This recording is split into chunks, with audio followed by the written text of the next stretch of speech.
Hello everyone, and welcome to today's research update on my master's research, where we are developing drone-based solutions for breeding Cicer Milkvetch and Meadow Bromegrass for stockpile grazing. I'm currently a graduate student under Dr. Bill Billigatu in the Department of Plant Sciences at the University of Saskatchewan. And it's my pleasure to welcome you to today's research update live from my basement. So let's get a bit of background on this research project. Let's start way at the beginning. What even is stockpile grazing? Well, stockpile grazing is the practice of coming through early during the growing season and harvesting your pasture. Typically in Western Canada, early during the growing season means generally before the 10th of July for the best results. Then you allow your pasture to stockpile and grow until the growing season is done. And then around in that late fall or early winter period, generally, you come through and you graze your pasture a second time. Well, why are Cicer Milkvetch and Meadow Bromegrass suited to this purpose? So, first off, both of these species provide quite a high and consistent yield in pastures in the moister areas of the Canadian prairies. And when I'm talking about the moister areas, I'm generally referring to the dark brown soil zone in the north. In addition to their good and consistent yield, both of these crops maintain their nutritional value late during the growing season. Meadow brome is able to do this by maintaining its greenness as we progress out of the growing season. For Cicer Milkvetch, its higher nutritional value comes in part because of its ability to retain its leaves, in contrast with alfalfa, which tends to drop its leaves after a hard frost. Our last benefit here is that Cicer Milkvetch is a non-bloat legume, in contrast with alfalfa. So now moving to what is the potential of adopting drone imaging in forage research and forage breeding programs. Well, I generally like to divide this into three categories. The first is potential cost savings. Drones can cover large areas in a relatively short period of time. And once you've found what are the valuable traits for your program, these can provide labor cost savings in comparison to manual measurements. The second is moving from a qualitative rating system to quantitative measurements.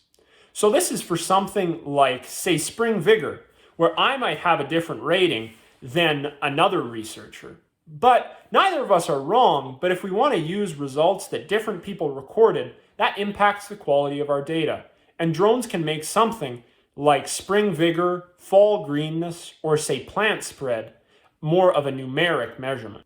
The third benefit is we can have more regular measurements or estimations of yield than we currently can have while we just simply cut the foraging. So after a year of research, what are our key results here? So our research project can be divided into three sections. The first being our plots that we are studying, and they are seeded mixtures of Meadow Brome and Cicer Milkvetch together, kind of like what we're hoping for our end product. And then we have a breeding nursery of Meadow Brome plants, and then a breeding nursery of Cicer Milkvetch plants. So in our plots, they vary on what percentage of the recommended seeding rate Cicer and Meadow Brome are seeded in at, and then also on the arrangement of the drill itself. So we have two styles. One is when Cicer and Meadow are seeded in the same row, and the other is when the two crops are seeded in alternating rows. And what we found here is that there aren't significant differences in the yield between these different types of seeding arrangements, but we have found that when you seed Cicer Milkvetch and Meadow Brome in alternating rows, you do get a higher proportion of Cicer in that first year after seeding. And then moving on into our breeding plots, for Cicer Milkvetch, we have found that there are populations available that have a higher yield than our current Czech cultivars. And that's what we're trying to do here, is inject some new genetic diversity into our next cultivar that we want to release. And so we've been happy to see those results. Then moving into the drone traits, we've found that the traits that we're developing for Cicer Milkvetch that best track its yield are different than those for Meadow Bromegrass. However, the process that we get there is quite similar, and it's what we'd call a green area estimate, and it can be divided into three general steps. So the first is we have to find our vegetative index that does the best job at differentiating soil and plant material.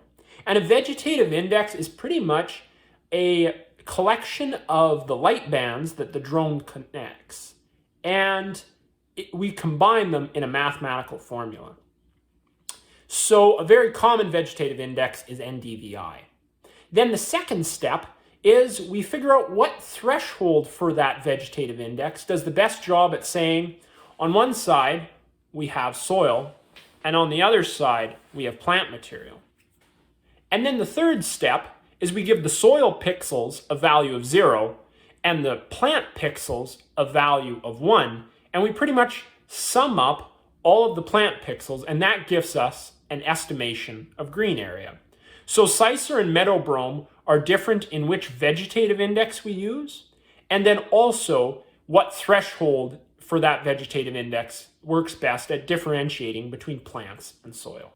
So that concludes our research update for today. For more forays into forage, feel free to reach out to me on Twitter or Facebook. Thanks for tuning in, and I hope to see you out in the pasture next time.